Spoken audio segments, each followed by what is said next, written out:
Hey everyone, welcome back to the Prepared Mind channel. It is the Friday free for all. We've got a special broadcast. We're going to take your questions, we're going to take your comments, we're going to get you on the screen, but it's really going to be a little different. I'm going to kind of bring back a taste of the old show, back from the teens, where I get on a bit of a topic and just stay on it. What I'd love is your feedback on these topics. And to start off with, I want to say the emperor has no clothes. If you're familiar with that expression, good. If you're not familiar with that expression, let me explain. The emperor has no clothes or the king has no clothes. Basically, they're naked. We see them for what they are. They're nothing at all, right? The government, its system, it is all a hollow sham, all of it. So I want to start with this, and we're going to follow this topic kind of through to the end. All wars are bankers' wars, and all wars are fought when bankers fail and they need a scapegoat, someone else to blame. They've created a system. They've destroyed everything. They have no clothes, but they can't take the fall. They can't be responsible. They can't be held accountable. They're going to blame someone else. They're going to crash and destroy the system. They'll go to war. Now, yeah, bankers' wars. Now, well, John, I thought you said emperors and kings. Well, yeah, emperors, kings, they would borrow money until they're broke and they can't pay it back. So then the banks demand, well, you're going to have to get it back some way, right? So they go to war, always. Now, bankers, money, gold, silver are in short supply right now. They're in short supply. Why is gold in short supply? Well, that is the big money. And silver also been money. Some argue even longer than gold. Gold and silver are in short supply. What's that mean? Well, it means they're being bought up. Now, gold is the banker's money. Silver is the people's money, and it's also the technological money. Without silver, there are no supercomputers. There are no nuclear power plants. There are no television, smartphones, anything that is high tech, including war, requires silver, and they're all being gobbled up. Now, in a world with endless things to buy, endless things to invest in, how is it that all of a sudden there's no or very limited, and it's getting skinnier and thinner and smaller by the minute, supply of gold and silver to buy? The prices are going up. That's the evidence, right? So what do the banks want this for? Don't they have all the money in the world? Well, the thing that normal people call money is actually currency. It's just paper. It's worth exactly what it's printed on, paper. But the belief system is it has value. But that belief is going down, and you've noticed it because it's called inflation. When your dollar that you work so hard for buys less and less and less until it's flat on its back, little crosses on its eyes, it's dead. So the world is switching. The world is switching. When Trump was first running for office just 2 years ago, it started again, his campaign. He was like, no one's going to leave the dollar. The dollar is the world reserve currency. If you leave the dollar behind and don't buy the dollar, then you're going to be sanctioned and in trouble, and no one's going to like you, and we're going to hate you. And the world's like, too fucking late, right? The United States government already confiscated Russia's dollars. So the rest of the world's like, hey, we don't want that shit. And so the whole world has been switching over to a new system, a commodities-backed currency. And I've heard about this from different experts for at least 6 years, that the world is going to switch. Commodities are going to come back. Commodities means more than just gold and silver. Things of value, raw materials, processed materials, manufactured materials are going to have the value, right?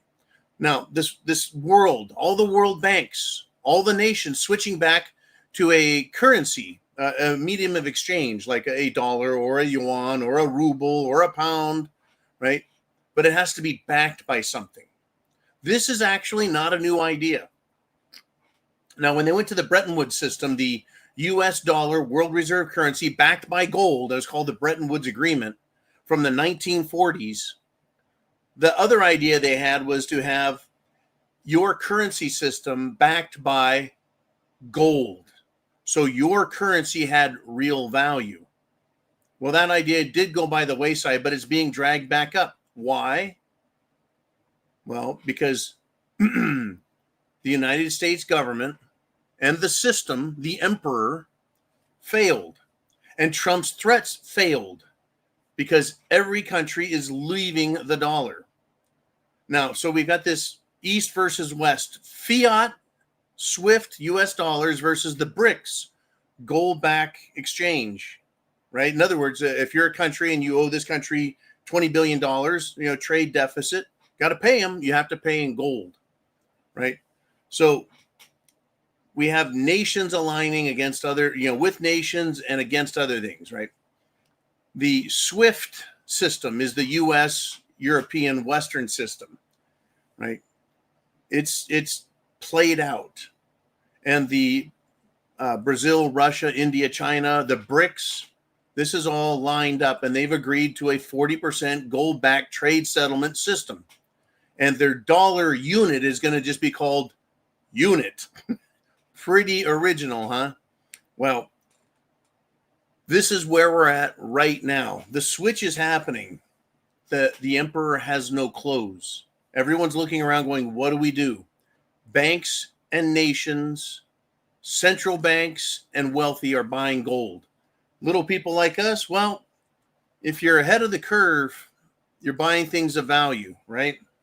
That would be a silver coin there, or a silver round, if you will.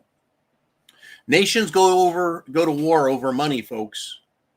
Or more precisely, I think they go to war over money failures. And if they can't agree on a payment system, we will have war everywhere. Now, like I said, if a nation goes broke, they don't want to take responsibility. They go to war with another nation. And right now, we don't have, a little bit of Europe or some Asian empirical system. It's the entire planet.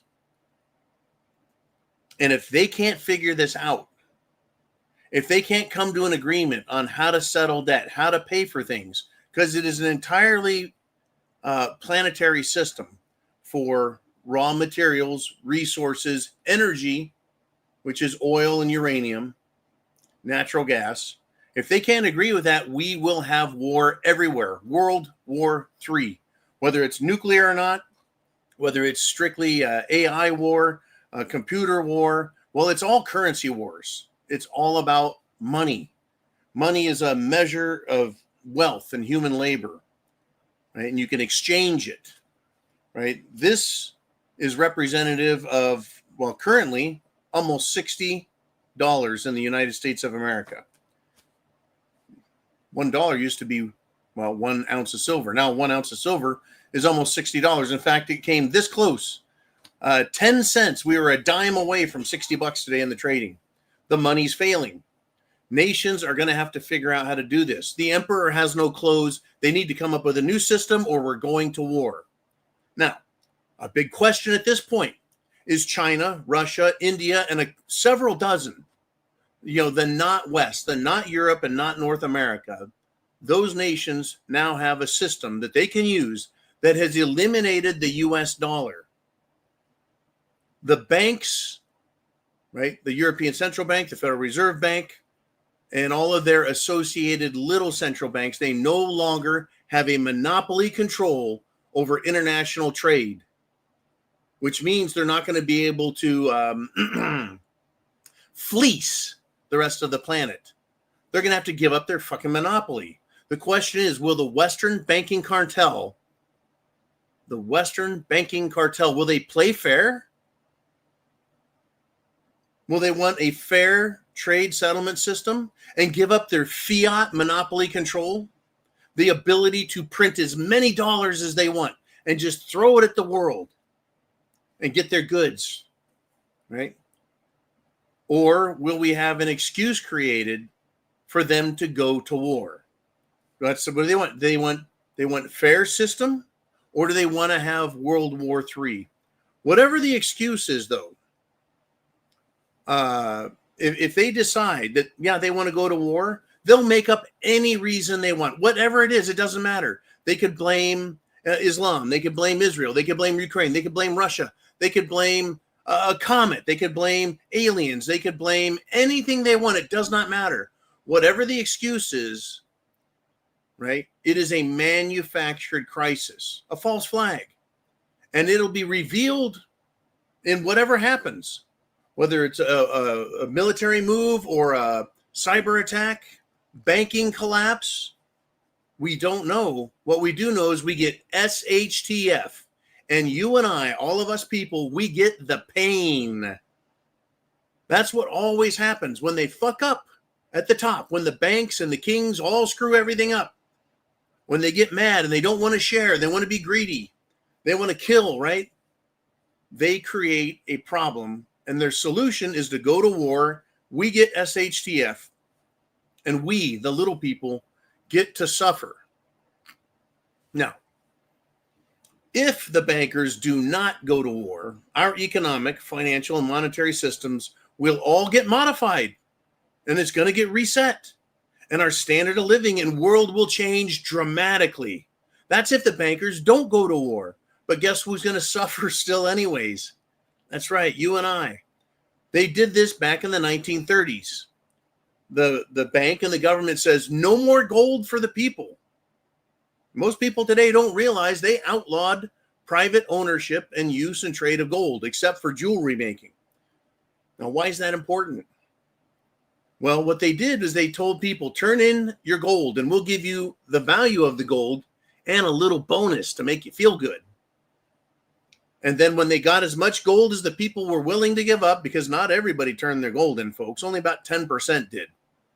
But everyone else had, well, gold, and it was contraband. But still, the government turned around and said, okay, that's about it. We're going to double the price of gold. Right? They revalued it. It was an economic, a monetary reset. All of a sudden, your money was worth 60% less. Or was it 40%? Doesn't matter. Right? If we go to a new financial system, why do you think they're talking about CBDCs, central bank digital currencies, or stable coins? Because that sounds very stable. You know, why do they want to give us universal basic income? Because they know they're going to disrupt the financial, economic, and monetary systems to a massive degree. This is the Great Reset. They didn't want to tell us about it, but things typically leak out and slip out, or they cause it to when they're prepared, so that they can start conditioning us, our minds, to become, well, okay, maybe even sympathetic to what they're having to do. But remember, the emperor, the government, and the banks are the ones who caused this. They fucked it all up. They've raped the system. And there's nothing left for them to get, because the rest of the world is like, we don't want your dollars. We don't want your bullshit. We don't want your bonds. We're done with you. We're going to go to a gold-backed system, the very system that you rejected so you could have this fiat system and fuck everyone over.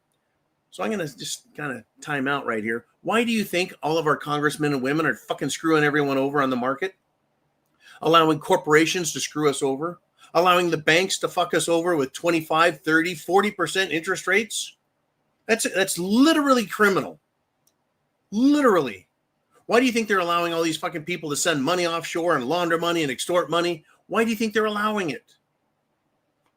Because they're all interested. They know it's going to change, and they're stealing everything they can, right? They know the store is going to close and there's no security, because they are the security, and they're stealing everything they can. This happens every time a regime falls. Just like Zelensky has been stealing billions, and the system's falling, and they're trying to hide. They're scattering like fucking cockroaches. It happened when Ukraine went to war. All of those Ukrainians that had American money that was being laundered, they ran out. They got caught in other countries with suitcases, literally suitcases full of euros and dollars. And now that they're losing the war, it's happening again. They're trying to flee with the money they have. Every single time, these cockroaches screw up the system, right? And here we are. So if the bankers don't go to war, we're going to get an economic monetary reset. We're going to get a new money. If you've got $100,000 in the bank, the purchasing power of that $100, let's just call it an F-350 diesel truck. That's $100,000. If you've got that much money in the bank, enough to buy an F-350 diesel pickup truck, when they get done with their great reset, their economic and financial and monetary reset, do you think your $100,000 that's in the bank is still going to be 100? Do you think it's going to still buy an F-350 diesel? Or do you think you're going to end up getting a Volkswagen diesel pickup that couldn't haul and get itself out of the fucking way? Right? Yeah, they call it a haircut. You're going to get a haircut, right? Now, that's if we don't go to war, we're going to have economic turmoil. If we don't go to war, folks, our preps, our prepping supplies, food, water, shelter, clothing, medicine, means of self-defense, it is going to be required by everybody to have it. If you're not a prepper and a patriot, you won't have it. It's going to be required for localized SHTF hot spots because they're going to jack the system up.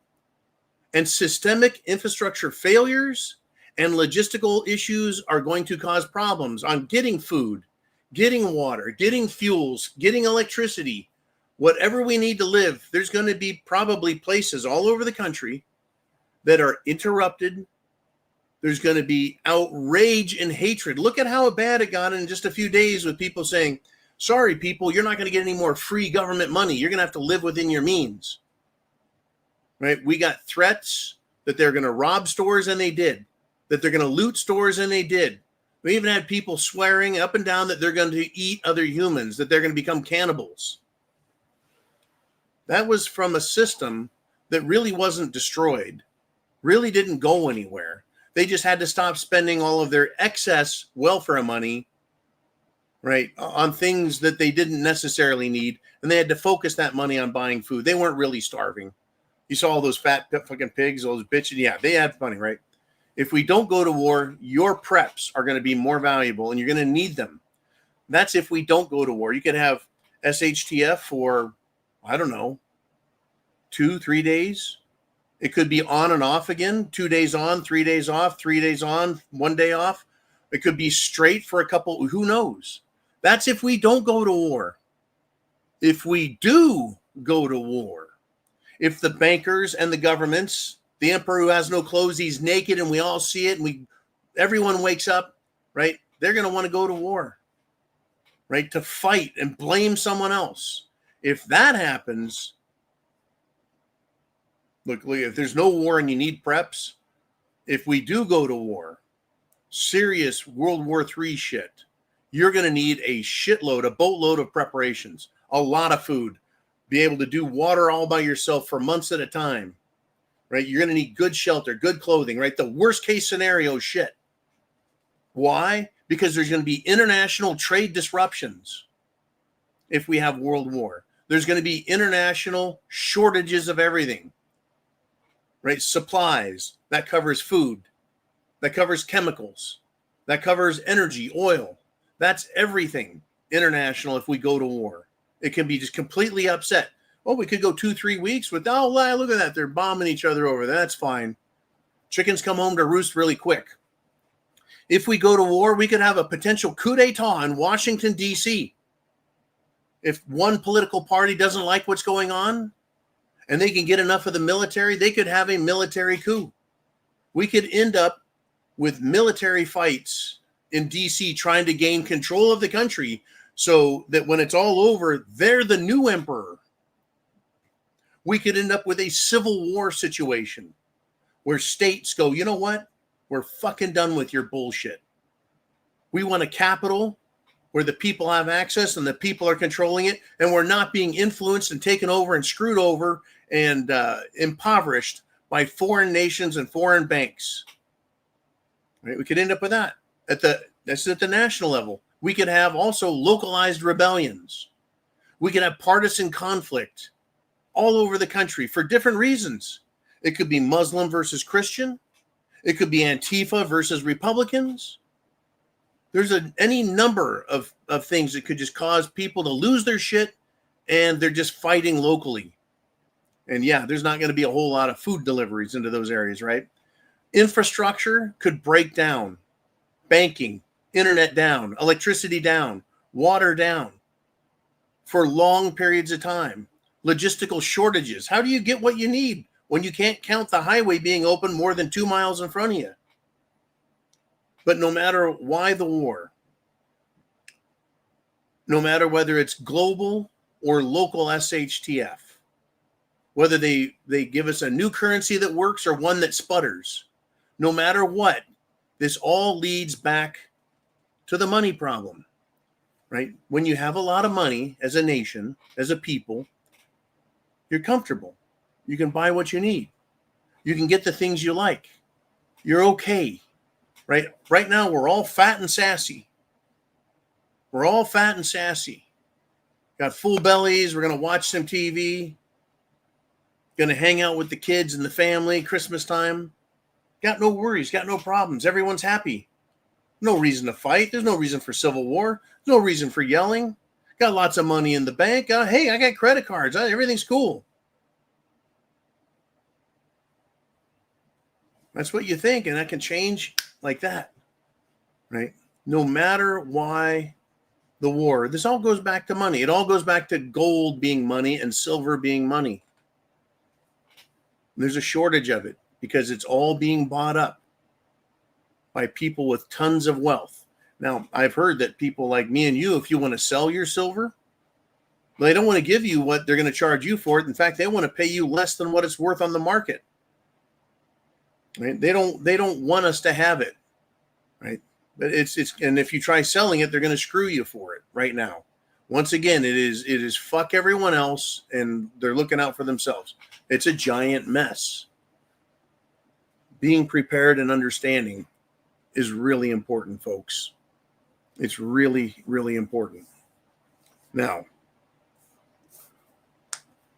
one of our biggest, I'm going to call it a commodity.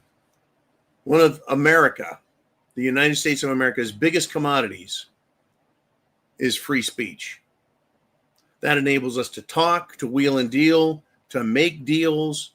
It allows us to express ourselves. It allows the world to balance itself because we can argue, debate, share ideas. But right now, there's a huge censorship push, right? Silencing people because they don't want us to talk about the emperor having no clothes. They want to keep us quiet. They don't like our opinions. They want to tell us what our opinion is. They don't want to hear it. There's groups that want to censor us. Nay, no. Silence us. They want to silence Americans for speaking our facts, for speaking the truths, right? And this is a global issue.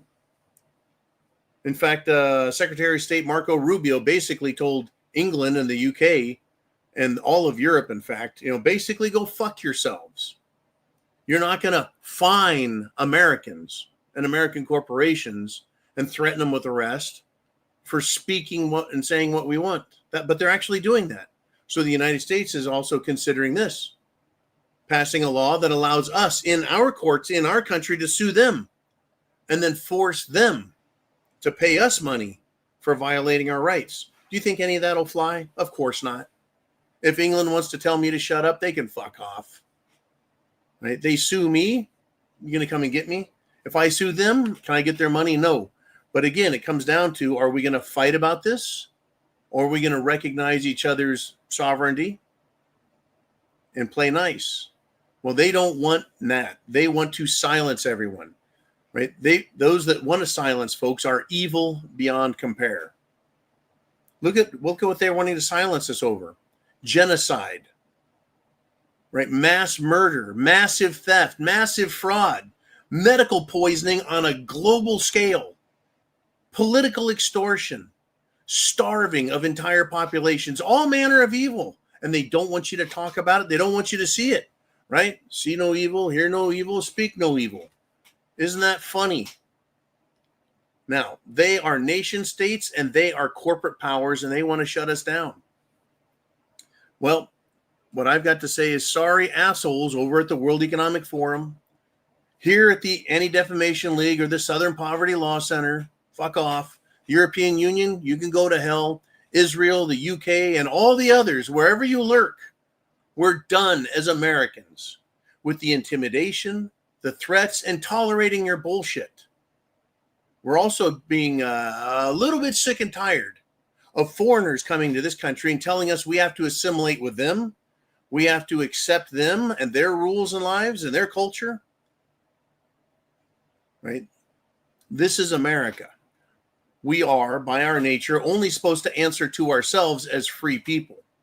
Having liberated ourselves from tyrants since 1776. And right now, as far as I know, we, the people, have no intention of abandoning our souls and our God-given rights to these sadistic, evil, satanic pieces of shit, whether they're in a church or a synagogue or a mosque. No. Whether they're in a palace or a parliament, too bad. And that free speech, my friends, is just the First Amendment. We got many more to defend, and they need to be defended. You know, signed sincerely, John and all red-blooded Americans. We are on the brink. And I know this is the Christmas season, and they count on us. They count on all of us to be nice and to forgive and allow them to do what they want. They want us to be tolerant, and they've been pushing that at us, but haven't you woken up to that yet? How we have to be tolerant, but they don't. How we have to be silent, but they can yell in our faces. Right? We have to be generous, and they're stingy as fuck. We have to give, and they only receive. Whether we're talking about a group or a nation or whatever. Right? They're trying to destroy everything. We're going to go into this great reset.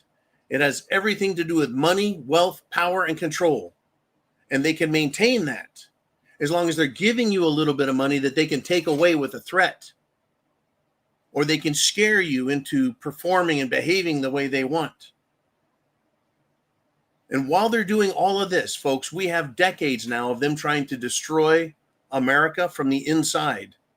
We are now full, this country, of domestic enemies that anyone who is an American that has served or taken an oath knows that you've sworn to defend this nation and the Constitution against all enemies, foreign and domestic. Now, when I was a young man, this concept of a domestic enemy seemed strange. What do you mean, domestic enemies? We're all Americans. Haha. Funny that when they wrote these oaths, swearing allegiance. An oath is swearing allegiance, tying yourself to a country, a movement, a belief system. That they knew then that needed to include domestic enemies as well as foreign. But they've been here for decades. Communists, Satanists. By Satanist, I mean anyone, political, religious, any group that is evil in its nature, right? They're bad. Absolutely horrifyingly bad people. So what I did, though, is while thinking about this and going over it today, I ran into a speech that a man named Charleston White gave, and I found the transcript for it. It's a speech about the destruction of America and about the destruction of men. And what I want to do is I want to read it because I think it's very powerful, and it ties directly with America, what we believe, what we stand for, why we wanted freedom and freedom of speech, freedom to protect ourselves and one another, why we're different than most of the rest of the world. While our very close brothers in Australia, New Zealand, Canada, and England, right, they're very similar in law and concept and culture, along with other nations in Europe that also came over here, like the Scandinavians, the Germans, and many other European nations, Italians, lots of them here, right? But that's all. They've been trying to strip us of who we are. And in specific, this isn't sexist, but specifically, they've tried stripping men and destroying us of our importance in this culture. right? So you've got men here in our purpose and women here in their purpose. And they have stripped the men as far as they can of our purpose and the point of existence. And they just said, it's all women. You got women, are awesome. What have they been doing to you women lately? Transgenders are more important. They've been beating down women also. We all have our points. We all have our purpose. We all have our missions, but they needed to destroy men so they can destroy America. And I think we all agree that liberal white women are the most hate-filled, self-hating, self-righteous dumbasses. So let me get to Charleston White, who happens to be a black man, right? And in the video, I've got the transcript of what he was talking about. I want you to read this or listen to this. And if you will, think about how everything that he's talking about, everything that he said, is not just him as one man, but all men. Not just one man or all men, but how about the American families? How about the American way of life? I think you're going to enjoy this, right? Because it could also apply to a single mom. It can apply to a city or a state. It certainly applies to our culture. The destruction they wanted for America could not happen unless they did this to us. They demean us, they degrade us, they destroy us so they can conquer us. And they can give us their next system, this great reset, without any interference from us. They want us to surrender. But when you get done hearing this, I hope it means as much to you as it did to me. Because the more I read, the more it actually empowered me by understanding what he's talking about. It's not for the faint-hearted, okay? It just isn't. So this is what he said.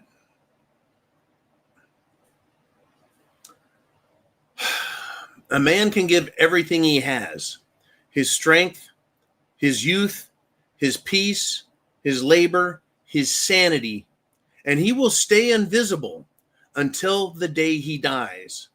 As long as he's perfect, nobody sees him. The bills get paid, nobody sees him. The house stays standing, nobody sees him. He keeps danger off the family, nobody sees him.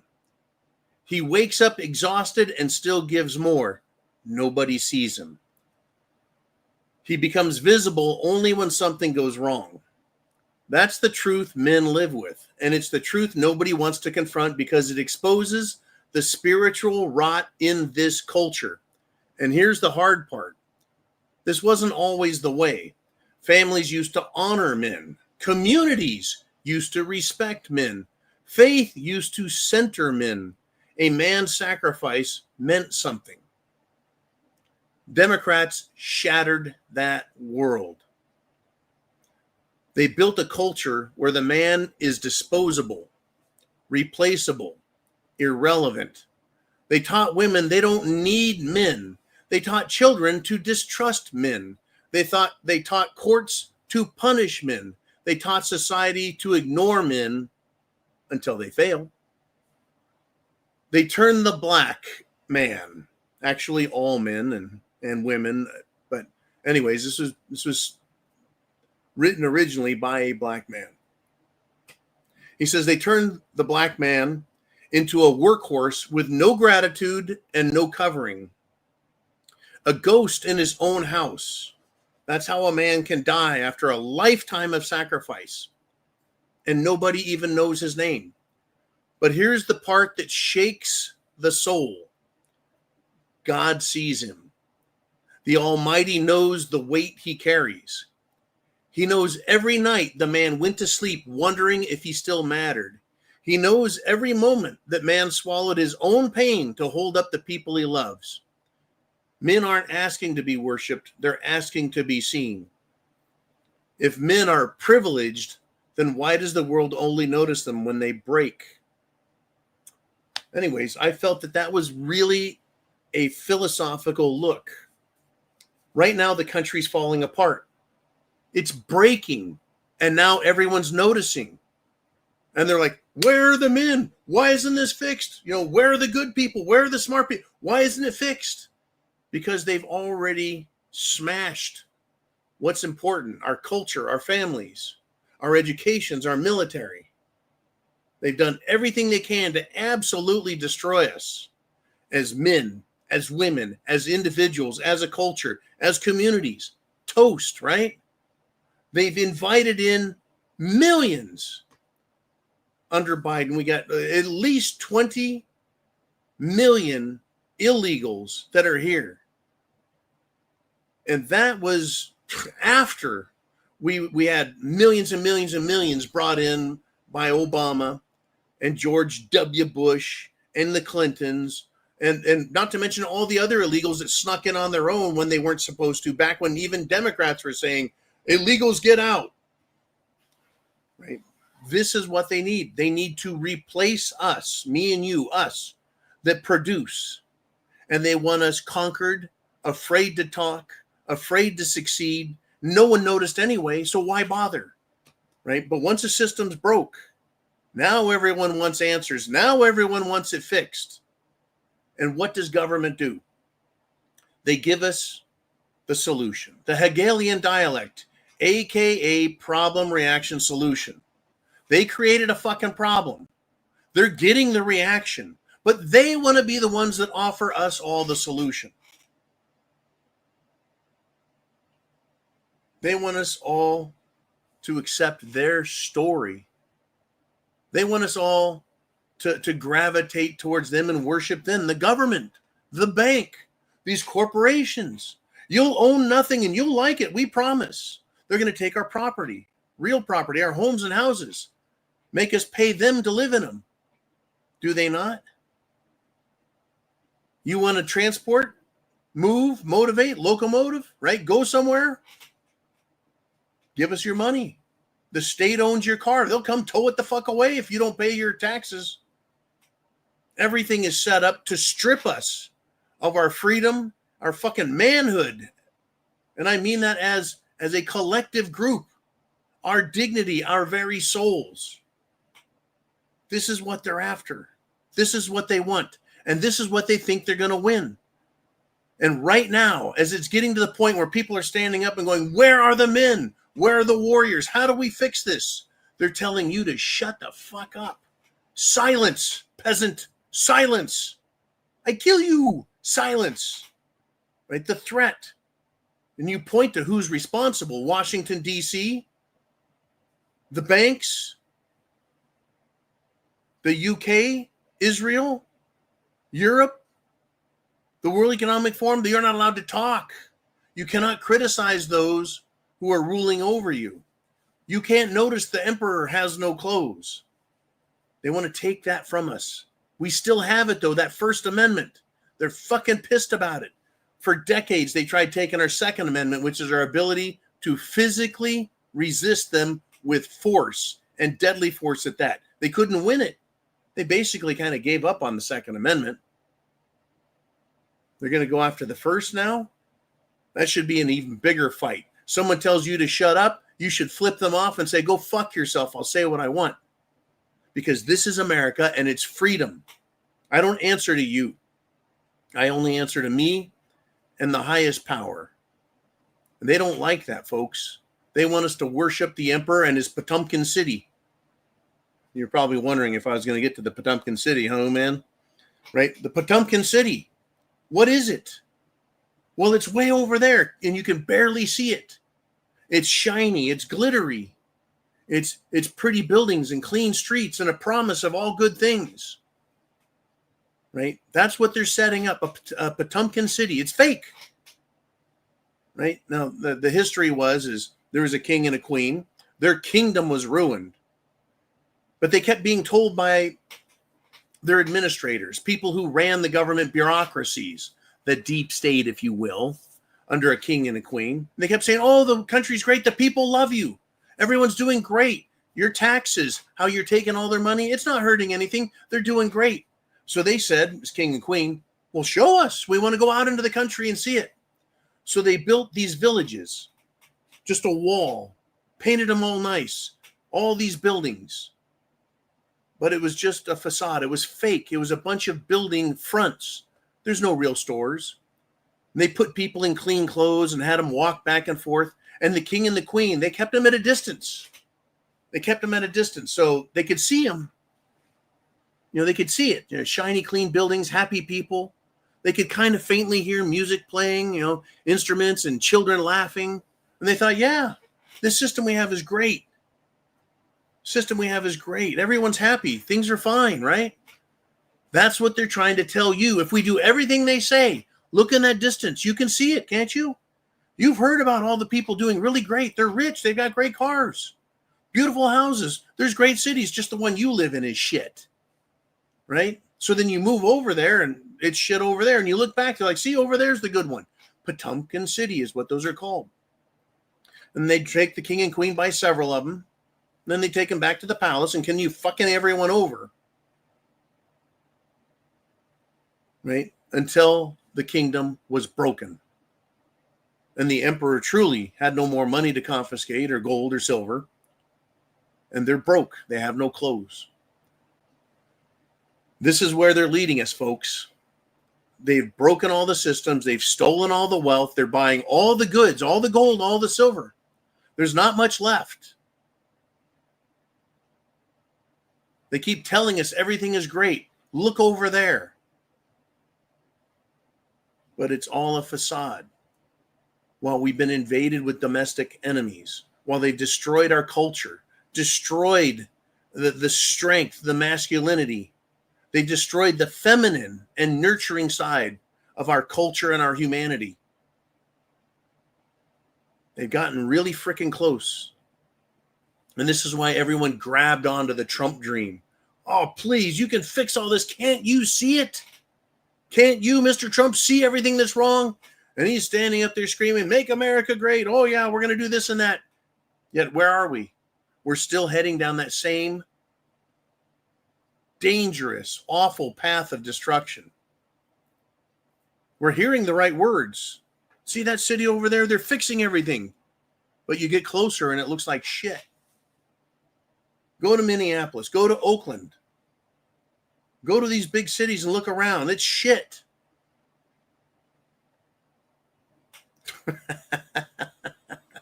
Wow. Merry Christmas, everyone. Anyways, it is Friday. It's the special broadcast, and that basically concludes what I wanted to discuss with you guys. It took about 45 minutes to get there. I would like to have your reaction, your thoughts. You can put them in the comments. Uman will put them up on the screen. I don't know what you were expecting. Probably weren't expecting all of that. But I would like to address some of these topics. And I know I covered a lot. 45 minutes is a long time to monologue through a lot of this. But it's what I see. I know SHTF is coming. It's just how bad is it? I know the Great Reset is coming. It's just how bad is it going to be? And are we going to get an American republic, a constitutional republic with this reset?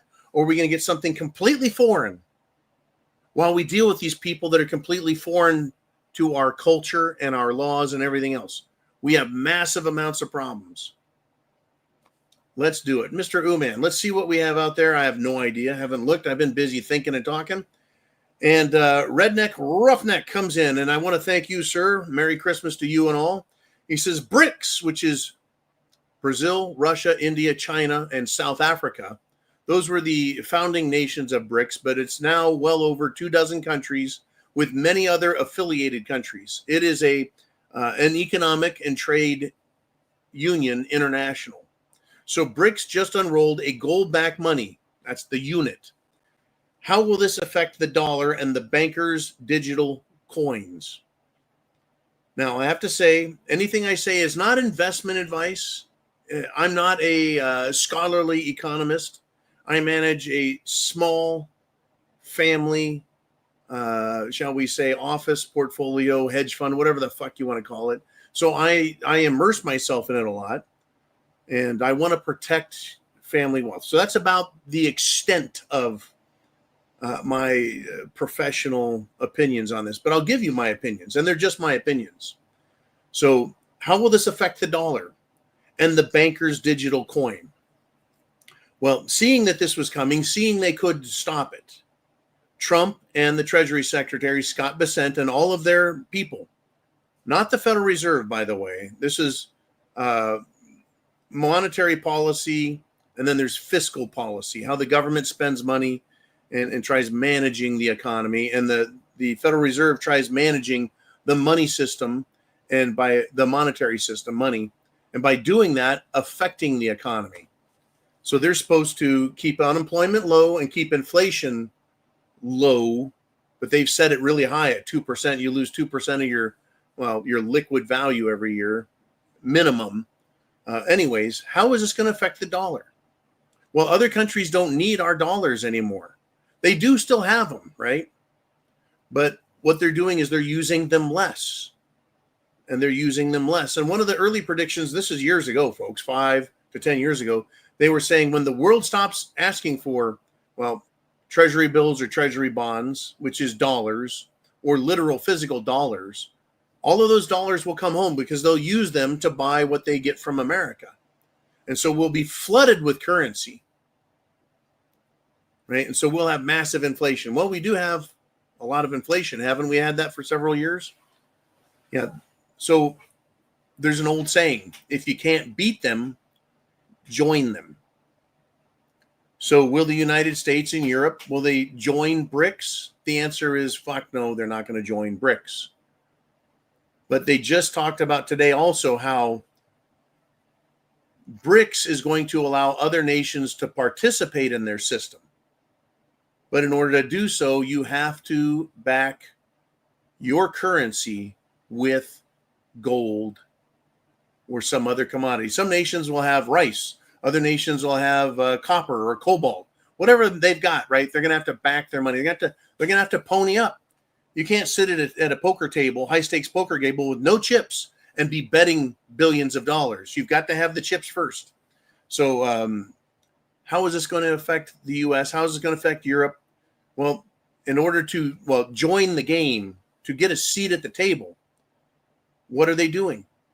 Well, they're making these stable coins, right? The U.S. has its gold, right? They want to sell their bonds to these corporations who then have stabilized coins. What they're trying to do is play a rope-a-dope on the world.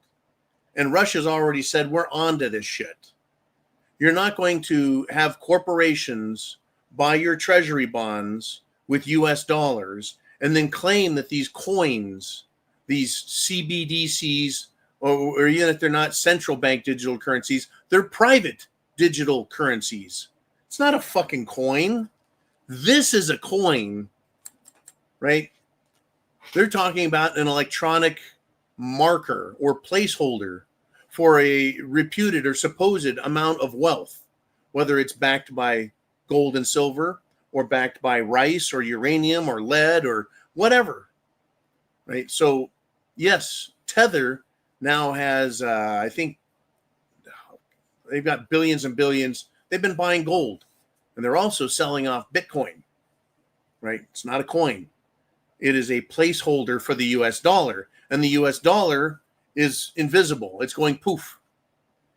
We're going to have a moment of crisis. Is that moment going to be an hour, a day, a fucking month? I don't know. What I do know is there's going to be a system change. When this happened in 1933, they shut down the banks. They got their ducks in a row, their plan. They had already had it in, but they got everything instituted.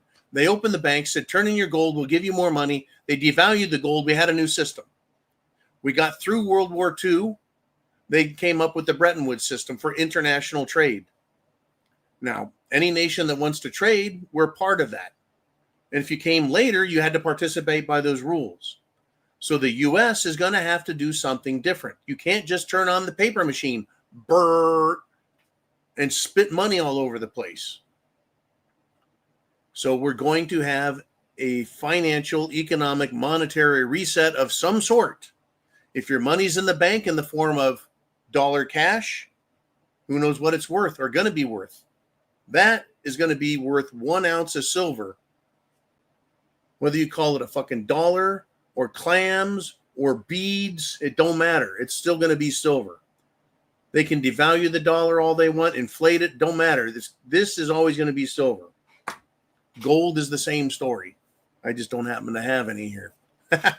If I did, woo, that'd be nice. Here we go. This is important. Silver just closed around $58.80. Earlier today, it was $59.90. Right at that $60 mark, they did not want it to touch. $58.80 is the highest ever weekly close for silver, ever. But in M2 money supply adjusted terms, to meet and match where silver was in 2011, it needs to be like $110. To be where this $50 gold silver price was in 1981, when silver hit $50 before they scrapped it and hit everything, said, hey, the emperor's got clothes. Stop that shit. That silver's worth around $180 to $220, depending on what marker you go by. Silver should be a lot higher, but yet it is the highest ever. Gold, 4,227. It was closing in on 4,300. Folks, silver is now up 100% this year. It's doubled. Gold hasn't doubled this year, but it's doubled in the last 2 years. That's how bad our money is going down. Okay. That puts the silver to gold ratio at 71.9 to 1.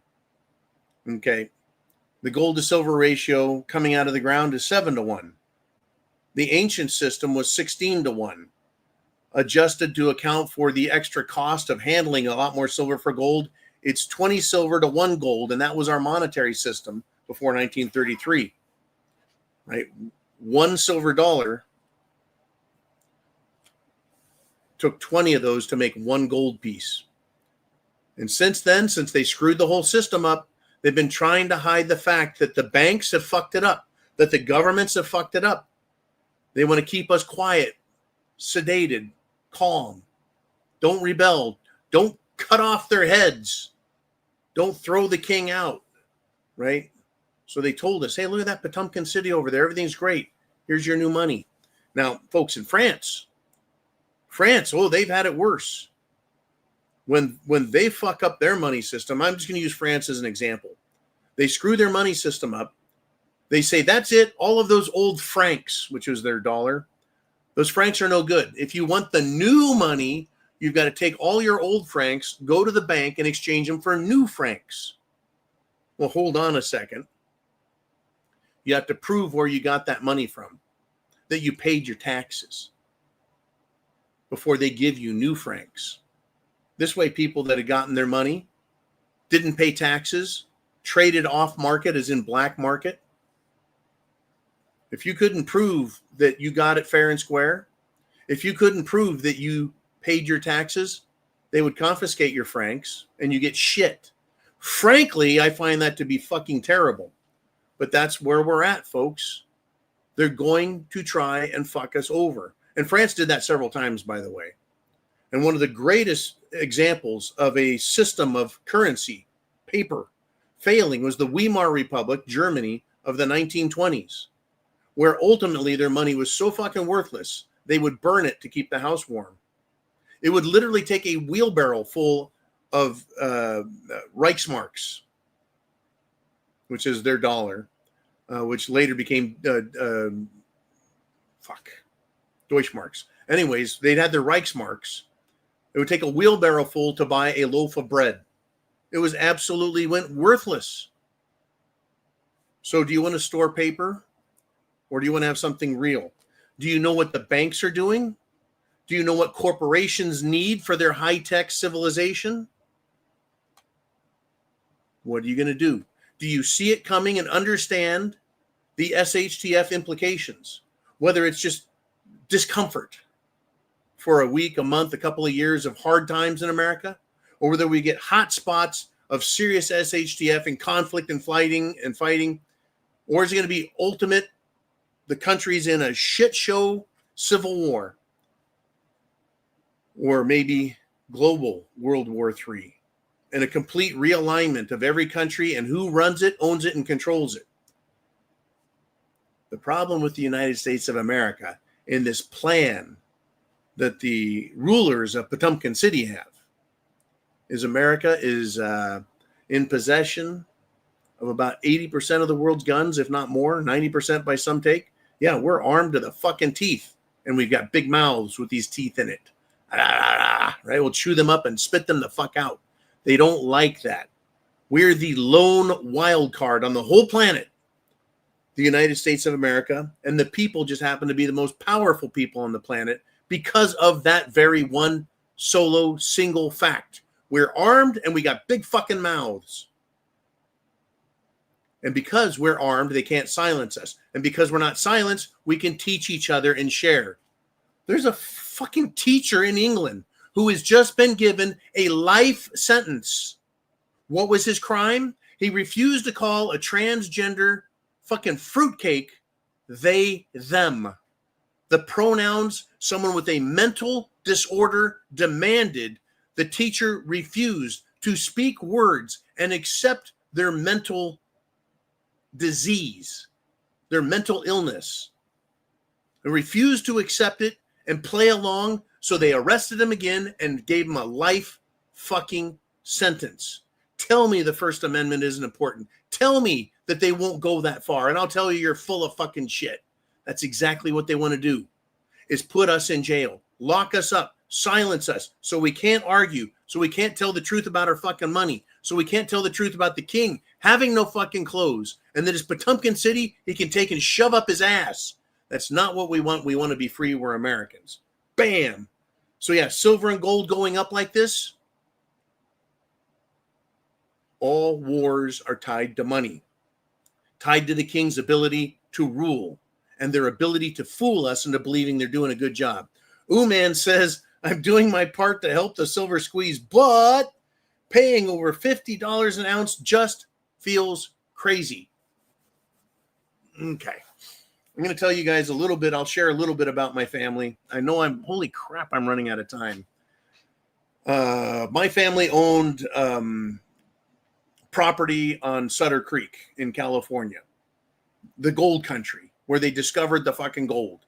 They owned gold property, and in the summers in the early 80s, we would go down and they pan for gold, dredge for gold. It was a family outing. Let's go get some fucking gold. Gold went literally from the time they made gold legal to own again, $35, $33, whatever the hell it was. It went to $860 an ounce in 1981.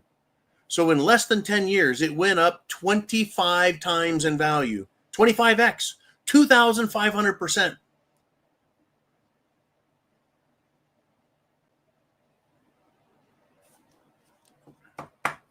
That's a big jump, don't you think?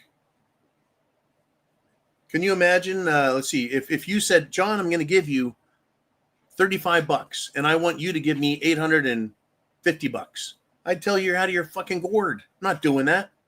But that's precisely what Americans could have done. They could have handed over 35 of these and gotten back 10 years later, 850.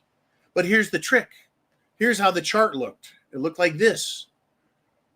For most of that 10 years, gold barely went up. But at the very end, it did a hockey stick straight up. Exponential growth in the last several months of the growth cycle. That's what happened with silver also. It went from $1 up to 50. And then they crushed it using their Potemkin City money printing machine. They can't do that anymore. You want to know why? Because they have to back their silver stocks they sell, their gold stocks, with actual metal. Why? Can't they just keep trading paper? No, because people that want the gold and want the silver, banks, governments, corporations, and rich people, what are they doing? What are they doing? They're saying, hey, look, COMEX, trading exchanges, precious metals exchanges, we aren't just buying paper. We want the metal. Sell us the fucking metal. We want the gold for our banks. We want the silver for our industry, our high tech, our missile tech, right? Our medicine tech, our fucking solar panels, everything, batteries. Silver is the most useful metal on the planet. It's the most useful element, period, behind oil. It's the most useful metal on the planet, and it cannot be substituted. Period. Now, big tech knows that. They don't teach us that, do they? No. Look over there. Look at that Potemkin City. That you want to do that. You want a big house that you can pay property tax and have a car that you pay way too much for and fucking live a lavish lifestyle and taxed out your ass. You want that. You don't want to be free. Or do you? Now, Uman's comment there. If we can put that back up, Mr. Uman. I know I'm at the 1 hour mark here. I'm going to try and wrap this up in a way that makes sense. Paying $50 an ounce just feels crazy. Silver is just now starting to go to that point where it's going to turn up and go up in value dollar-wise. If you follow the models, but people go, well, John, it goes up and then it just crashes right back down. No, well, there's one problem with that, saying it's going to do exactly what it did before. And that is that the entire economic, monetary, and financial system of not just the U.S., but the whole world is changing. They don't want paper dollars anymore. So they're not willing to accept paper dollars in exchange for this and paper contracts and crash it.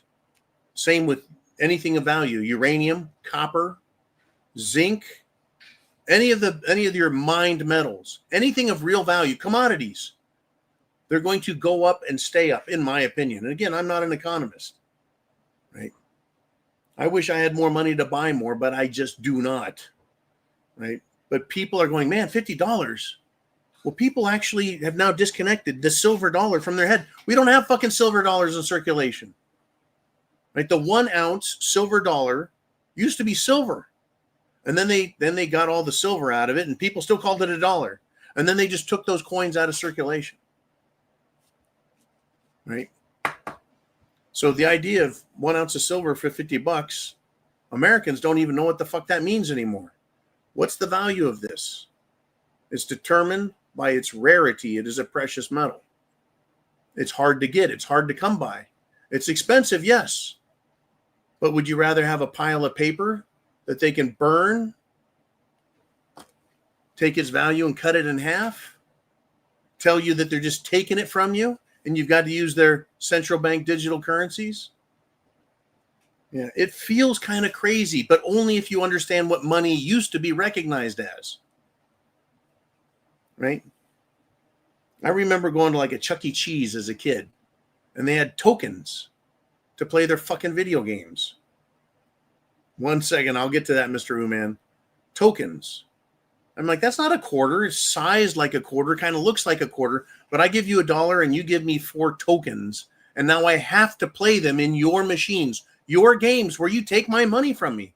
So I take something of value that's mine and you give me some bullshit currency, a Chuck E. Cheese token, but I can only use it if I play your games the way you want me to. And when I leave to go home, I've got nothing. Or you can have something real that they will want and they're going to be willing to buy back, and the value is just going to go up because, oh, by the way, there's a huge fucking shortage on precious metals. Huge. But shh, they're not telling anybody, except they have to print numbers. Those numbers are exposed. You just have to know where to look. There's a huge shortage. The world produces 800 million of these a year, and that's all they can produce. In fact, they're starting to produce less. They have to work harder and dig up more ground to get 1 ounce. It's becoming more rare. What used to be 1 ounce of gold for every 16 ounces of silver found, produced, it is now 1 to 7. It's twice as rare as gold, and the gold numbers are going down too. There's not very much around, and everybody's going to want it. Uman says, FOMO has an odd effect, fear of missing out. When it increases demand, the more expensive it gets. And you combine that with a shortage. So $50 sounds expensive, doesn't it? But it's getting to this point where it's starting to go up, right? Just last year, it was $25. Now it's doubled. If it goes up like it did before, from $1 to $50, that's 5,000%. 50 times. What's 50 times 25? Right?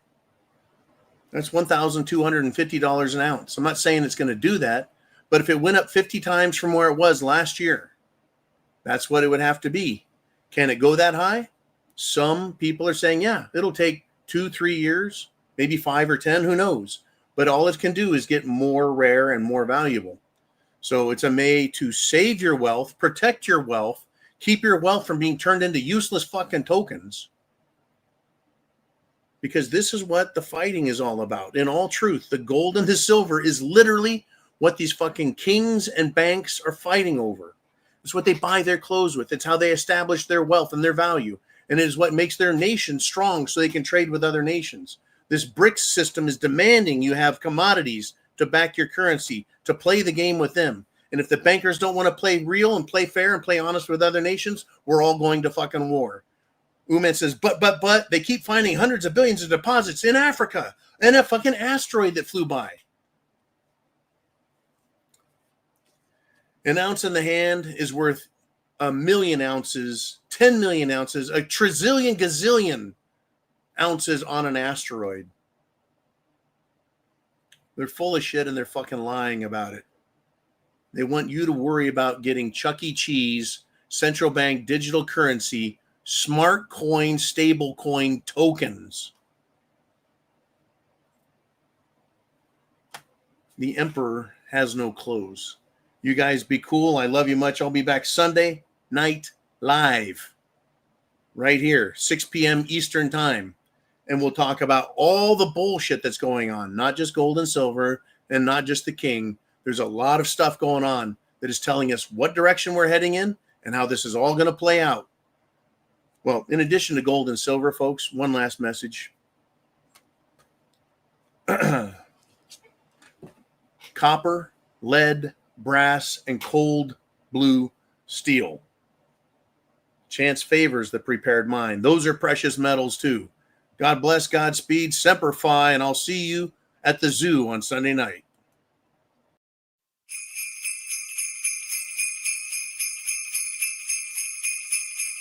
Ho, ho, ho, ho, ho.